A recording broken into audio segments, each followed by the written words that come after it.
বাসুদেবায় নমঃ। চতুর্থ স্কন্ধ 29 অধ্যায় প্রথম ভাগ।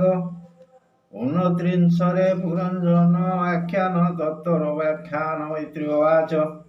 ସେ ଯେ ପ୍ରାଚୀନ ନୃପବର ନାରଦ ପାଦେ ଦେଇ ଶିର କହି ଅତି ହରସରେ ସେ ମୁନି ବ୍ରହ୍ମାର କୁମରେ ପ୍ରାଚୀନ ବହିରୁବାଚ।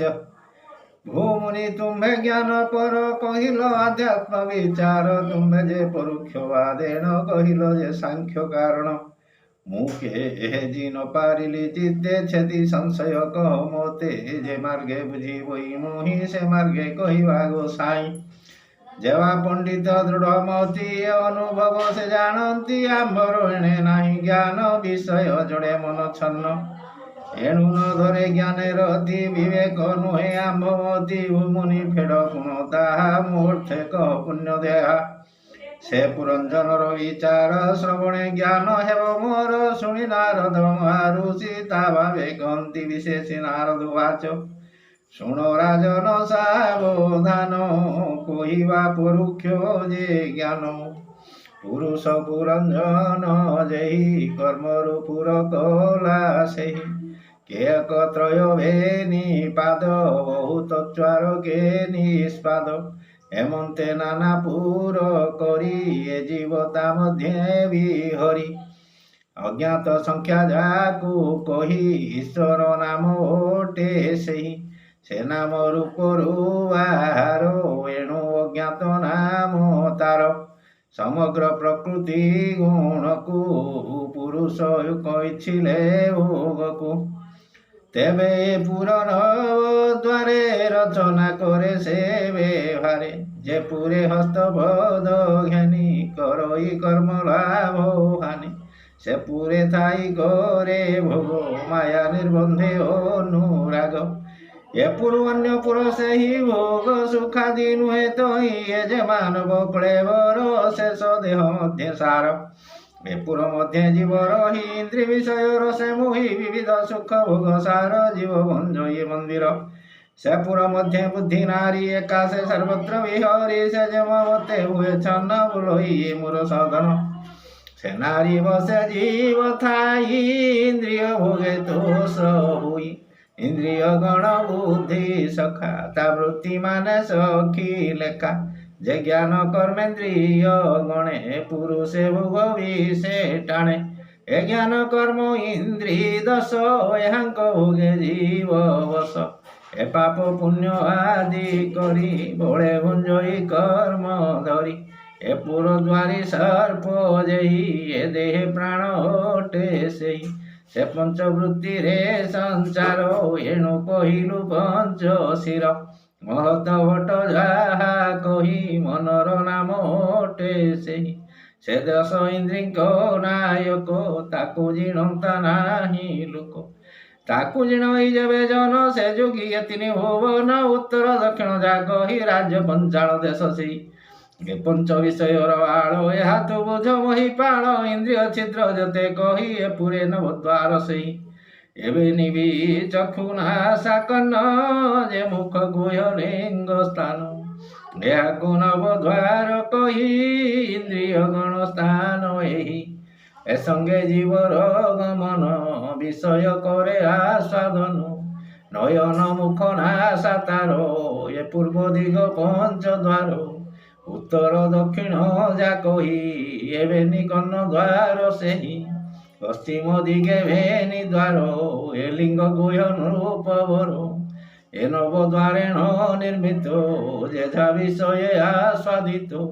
ସେବନ୍ତୀ ଆତ୍ମାରେ ବିହରି ଏକ ଆଗସରି। ଖଦ୍ୟତା ବିର୍ଭୁକ୍ଷି ଦୁଇ ଚକ୍ଷୁର ନାମ ଏ ବୁଲାଇ। ଏବେନି ଦ୍ୱାରେ ପୁରଞ୍ଜନ କରଇ ରୂପ ଆସ୍ୱାଦନ। ନଳିନୀ ନାଳିନୀ ଯେ ଦୁଇ ନାସିକା ନାମ ସେ ଅଟଇ। ଏ ଦ୍ୱାରେ ଅବଧୂତ ନାମ ଗନ୍ଧାଦି ଆମୋଦ ପବନ। ସୁଗନ୍ଧ ଦୁର୍ଗନ୍ଧ ସହିତେ ଏ ଦ୍ୱାରେ ଘେନଇ ନିରତେ। ବଦନ ନାମେ ମୁଖ୍ୟ ଦ୍ୱାର ରସଜ୍ଞ ବାକ୍ୟ ତା ମଧୁର। ସ୍ୱାଦୁ ଅସ୍ୱାଦୁ ଦ୍ରବ୍ୟ ଯେତେ ଏ ଦ୍ୱାରେ ଆସ୍ୱାଦେ ନିରତେ। ପିତୃ ଦେବହୁ ଯେ ନାମ ଏବେ ନିକନ ଦକ୍ଷ ଭାମ ଏ ଶ୍ରୁତି ଯୁଗେ ପୁରଞ୍ଜନ କରଇ ଶବ୍ଦ ଆସ୍ୱାଦନ ନିନ୍ଦା ସ୍ତବନ ବାକ୍ୟ ଯେତେ ଦ୍ୱାରେ ଘେନଇ ନିରତେ ପ୍ରବୃତ୍ତି ନିବୃତ୍ତି ଦୁଇ ଶାସ୍ତ୍ର ପଞ୍ଚାଳ ବୋଲି କହି ଏ ପିତୃ ଜାନ ଦେବ ଜାନର ଅତିରେ କରଇ ଗମନ ଏ ମାର୍ଗେ ଥାଇ ନିରନ୍ତର ସେ ଇଚ୍ଛା ସୁଖେ ନୃପବର ଆସୁରି ଦ୍ୱାର ଲିଙ୍ଗ ସ୍ଥାନ ଦୁର୍ମଦ ଉପସ୍ତର ନାମ ବୈବାୟ ନାମ ରତି କହି ପ୍ରଜା ସର୍ଜନ କରେ ତହିଁ ତା ଅଧୋଭାଗେ ଗୃହ ଦ୍ୱାର ନିର୍ରତି ନାମଟି ତାହାର ଓ ଈଶ ନାମ ନର୍କ କହି ସେ ଦ୍ୱାର ମୂଳ ଉତ୍ସର୍ଗ ଅନ୍ଧ ବୋଲି ବୋଇଲୁ ଯାହା ଏ ପାଣିପାଦ ବୋଲି ତାହା ଏବେ ଇନ୍ଦ୍ରୀଙ୍କ ବିଷୟ କହିବା ଶୁଣ ତା ନିର୍ଣ୍ଣୟ ଆଦାନ ପ୍ରଦାନ ସେ କରେ ଯେ ଯା ବିଷୟ ଅଧିକାରେ ଦ୍ୱିତୀୟ ଅନ୍ଧ ଯେ ପହିର କହିବା ଏଥିର ବିଚାର ଇନ୍ଦ୍ରି ଯୁଗେ ପୁରଞ୍ଜନ କାମାର୍ଥେ କରହି ଗମନ ଅନ୍ତର ପୁର ବୋଲି ଯାହା ହୃଦୟ ପଦ୍ମ କହି ତାହା ବିଶୁଚି ନାମଟି ଯାହାର ଏ ମନ ନାମ ନୃପର ତାବ ସେ ଥାଇଣ ପୁରୁଷ ଭଜଇ ହରସ ବିରସ ଏ ଜୀବ ପ୍ରକାଶ୍ୟ ଚଳଇ ବୁଦ୍ଧି ଜହି କି ଚଳାବଇ ତାବ ସେ ପୁରୁଷ ଅଧୀନ କରହି ନାନା କର୍ମମାନ ଏ ଦେହ ରଥ ସ୍ୱରୂପେଣ ତୋତେ କହିଛି ନୃପରାଣ ଏ ରଥେ ଅସ୍ୱରୂପ ହୋଇ ଇନ୍ଦ୍ରିୟ ଗଣେଛନ୍ତି ରହି ପଞ୍ଚ ବିଷୟ ମାର୍ଗେ ହୋଇ ଘମନ୍ତି ସମ୍ବତ୍ସର ଯାଏ ଈଶ୍ୱର ଆଜ୍ଞାରେ ନିର୍ମିତ ଏ ରଥେ ସକଳ ସଂଯୁତ ଏ ରଥେ ପୁଣ୍ୟ ପାପ ଦୁଇ ସେ ଚକ୍ର ରୂପେ ତହିଁ ରହି ଧ୍ୱଜ ସ୍ୱରୂପେ ତିନି ଗୁଣ ରଥ ବନ୍ଧନ ପଞ୍ଚ ପ୍ରାଣ ବୁଦ୍ଧି ସାରଥି ରୂପେ ରହି ଏ ମନ ରଶ୍ମି ଅଟେ ତହିଁ ହୃଦୟ ପଙ୍କଜରେ ରଥି ବସିବା ଆସନ ତା ତଥି ରଥ କୁବର ଧୁନ୍ଧୁହାର ଇନ୍ଦ୍ରି ବିଷୟ ତହିଁ ସର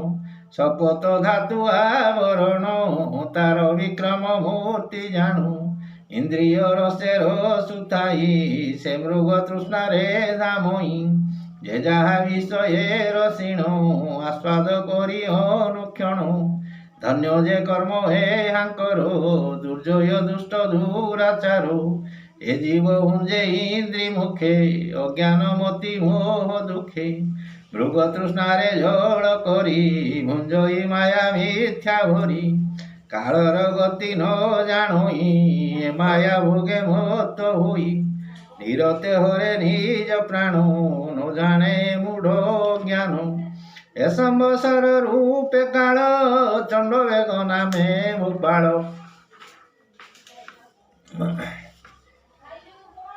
ଗନ୍ଧ ଗନ୍ଧର୍ବି ଦିବା ନିଶି 360 ପ୍ରକାଶୀ ଏ ସର୍ବେ କାଳ ସଙ୍ଗେ ଥାନ୍ତି ଜୀବର ହେସ ହରନ୍ତି କାଳ ଦୁଇତାୟା ଯାକୁ କହି ଜରାର ନାମ ଅଟେ ସେହି ସେ ପ୍ରାଣୀ ରୂପ କାନ୍ତି ହରେ ଦେଖିଲେ ପ୍ରାଣୀ ତାକୁ ଡୋରେ ଏଣୁ ତାହାକୁ ପ୍ରାଣୀ ଭଲେ ବରସେ କେହି ନ ଇଚ୍ଛିଲେ ସେ ମୃତ୍ୟୁ ତାରେ ଅଗ୍ନି ପ୍ରାୟ ସ୍ନେହା ଭୁରି ନିତ୍ୟ ରହି ଯବନ ଅଧିପତି ଯାଇ ମୃତ୍ୟୁର ନାମ ଅଟେ ସେହି ଏ ମୃତ୍ୟୁ ଯମ ରୂପ ଧରି ଜୀବ ବିନାଶ ଅଧିକାରୀ ଯବନେ ତାର ସେନାପତି ଆଦି ବ୍ୟାଧି ଯେତେ ଛନ୍ତି ଏ ଜୀବ ଶରୀରେ ପୀଡ଼ନ୍ତି ଏଣୁ ଏ ମୃତ୍ୟୁର ସଙ୍ଗତି ପ୍ରଜ୍ୱାର ଆଦି ଯେତେ ଜ୍ୱର ପ୍ରବେଶ ନାଶନ୍ତି ଶରୀର ବିବିଧ ଦୁଃଖେ ତାପତ୍ର ଏ ପୀଡ଼ନ୍ତି ପ୍ରାଣ ଶେଷ ଯାଇ ଶତ ସଂବତ୍ସର ପ୍ରମିତେ ଶରୀରେ ଥାନ୍ତି ଅବିରତେ ପ୍ରାଣ ଇନ୍ଦ୍ରିୟ ମନ ଧର୍ମ ନିର୍ଗୁଣ ଆତ୍ମାର ଅର୍ପିଣ ଏ କାମ ସୁଖ ଲୋଭ ମାତ୍ରେ ଭୁଞ୍ଜଇ ଦୁଃଖ ସୁଖ ଗାତ୍ରେ ମୋର ବୋଲି ଅହଙ୍କାର ବହିଛି ଦୁଃଖ ନିରନ୍ତର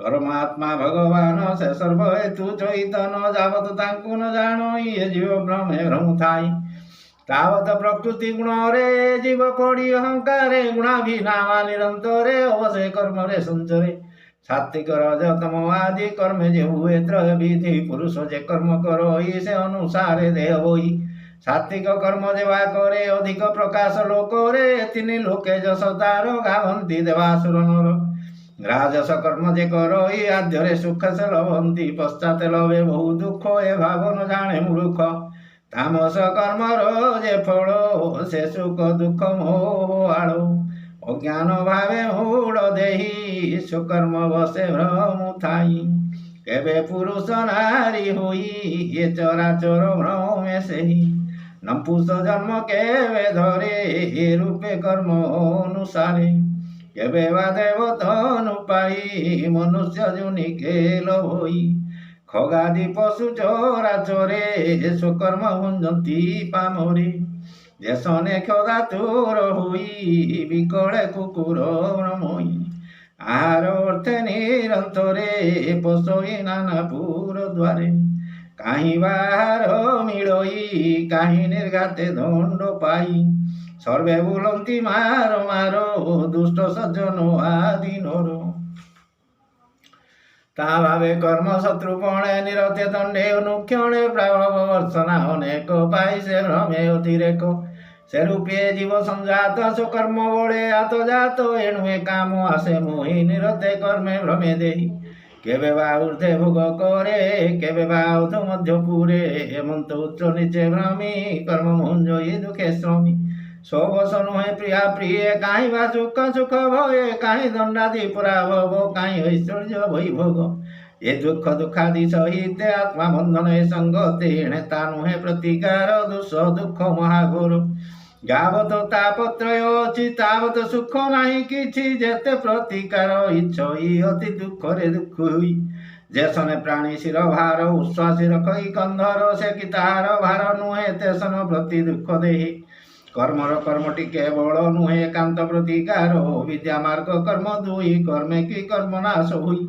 যেসনে শয়নে স্বপন দেখই বিবিধ বিধান প্রতাত হুয়ে নিদ্রা ঘতে অসত্য মনে তা জাগ্রতে তেসনে কর্ম কর্ম নাশে দামই মিথ্যাভিলাষে যাবত আত্মজ্ঞান নাহি সংসারে নিবৃত্তিতা কাহি উপাধি বিষয় কুমন বলে আনই সন্নিধান স্বপন প্রত্যক্ষ সে করে কুমতি জন এ সংসারে অনর্থ হেতু এ সংসার নিরতে ঘোর ভয়ঙ্কর নিরতে গতাগতে ভ্রমি জন্ম মরণে পথ শ্রমী এণু জীবর পার নাহি এ চরাচরে ভ্রমে সেই পরম গুরু ভগবান তাপাদে ভক্তি ভাবে ধ্যান তেবে এ সংসার বিনাশ এ দিনে বন্দী হো ফাঁস যাবত কৃষ্ণ ন ভজই তাবত জীব গতি কাহি যেবে ভকতি যোগে নর ভজই গোবিন্দ পয়র তেবে বৈরাগ্য জ্ঞান জাত প্রকাশী নাশই দূরিত সে জ্ঞানে কৃষ্ণ পাদে মতি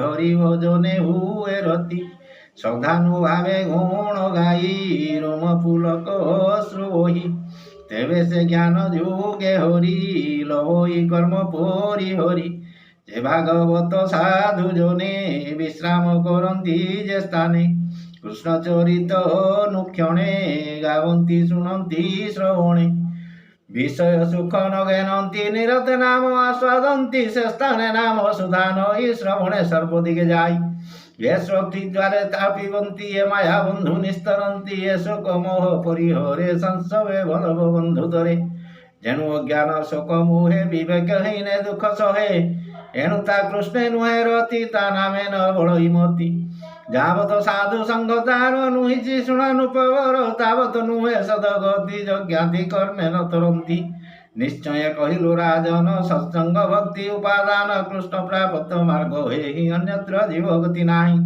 ব্রহ্মা শঙ্কর দক্ষ মনু বিশুদ্ধ সনকাদি তনু মরিচি অত্রি অঙ্গিরস পুলক পুলস্ত্য প্রকাশ ক্রতু অগস্তি বশিষ্ঠাদি অপরে যেতে ব্রহ্মবাদী ভৃগাদি আম্বে যেতে মুনি অদ্যাপি ন পারিলু চিহ্নি আম্বে সমাধি যুগ বଳେ দেখি ନ ଦେଖୁ ତାଙ୍କୁ ଢୋଳେ ସେ ଦେଖି ଦେଖାନ୍ତି ସର୍ବକୁ ଦୃଷ୍ଟିରୁ ଦୃଷ୍ଟି ବୋଲି ତାଙ୍କୁ ସେ ଆତ୍ମା ସର୍ବଜୀବ ହେତୁ ଜୀବ ଭ୍ରମେ ନ ଜାଣି ତତ୍ତ୍ୱ ଯେ ଦେବ ଶାସ୍ତ୍ରେ ଗୋଚର ଦୃଶ୍ୟ ଅତି ସୂକ୍ଷ୍ମତର ଏଣୁ ଯେ ବେଦ ମାର୍ଗେ ଜାଣେ ଅବ୍ୟକ୍ତ ବ୍ରହ୍ମସୁର ଗଣେ ସେ ବେଦ ଦୁସ୍ତର ବିସ୍ତାର ତାହାର ନାହିଁ ଅନ୍ତପାର বেদ বিহিত যেতে কর্ম যজ্ঞ চরি মুনি ব্রহ্ম ইন্দ্রাদি দেবଙ୍କୁ ପୂଜନ୍ତି ଏଣୁ ଏ ବ୍ରହ୍ମଣ ଜାଣନ୍ତି ସେ ହରି ଯାରେ କରେ ଦଏ ମତି ଦେବେ ବେଦେ ନିଷ୍ଠା ନୁହେଁ ରୁଚି ନିମନ୍ତେ କର୍ମ ଫଳ କର୍ମ ବିନା ସେ ଜ୍ଞାନ ବଳ ମଳିନ ବୁଦ୍ଧି ଯେବା ହୁଅନ୍ତି ସେମାନେ ବେଦ କର୍ମ ଚିନ୍ତି ଅଜ୍ଞାନୀ ବୋଲି ତାଙ୍କୁ ଜାଣ ସେ ଆତ୍ମା ନ ଗଲେ ପ୍ରମାଣ